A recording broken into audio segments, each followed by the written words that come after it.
mereview tentang Kartini, lebih fokus di sini. Dan tema kita kedua, mengapa manusia suka berperang.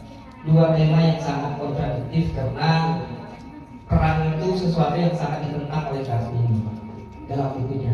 Boleh berdiri yang membaca buku Habis Gelap Terbitlah Terang?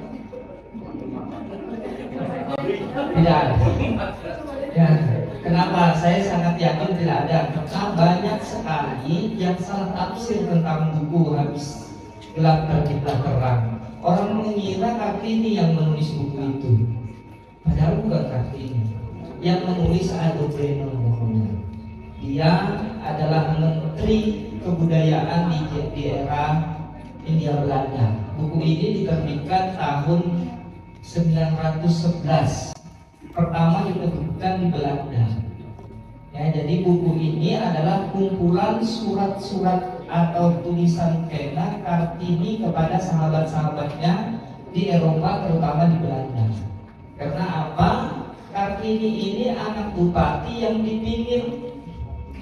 Ya, dia anak bupati yang di pinggir. Kemudian untuk mengaktualisasikan dirinya karena dia pernah bersekolah selama 12 tahun, lalu dia menulis ke sahabat-sahabat yang di Belanda. Dan tulisan-tulisan itu adalah buah-buah pikiran dia tentang perempuan. Dia tidak ingin tradisi turun-temurun karena Kartini ini lahir tahun 1879. Saat itu sangat kental sekali agamanya dipingit. Ya, perempuan itu harus dipingit. Dia salah satu korbannya. Karena itu pikiran-pikiran tersebut dibukukanlah oleh Adel Demon itu tahun 1911 baru di Belanda. Kemudian buku itu dialihwahanakan ke dalam bahasa Indonesia oleh sastrawan yang bernama, ibunya pasti tahu ini, angkatan muda, angkatan sastrawan angkatan baru, Abdul Sani namanya. Ya. Dan selain buku Terbitlah Habis Gelap Terbitlah Terang itu masih ada 2 buku lainnya. Jadi tolong diluruskan, terutama ada yang di belakang. Jadi yang menulis bukunya itu bukan Kartini. Dan dia hasil-hasil dari buah-buah pikirannya. Kartini semasa kecil itu tinggal di lingkungan bapaknya Bupati Jepara. Ya, dari umur 12 tahun dia sudah dipingit. Tapi dalam pingitannya dia selalu dibekali buku oleh ayahnya. Ya, Kartini mungkin pejuang yang tidak memegang senjata.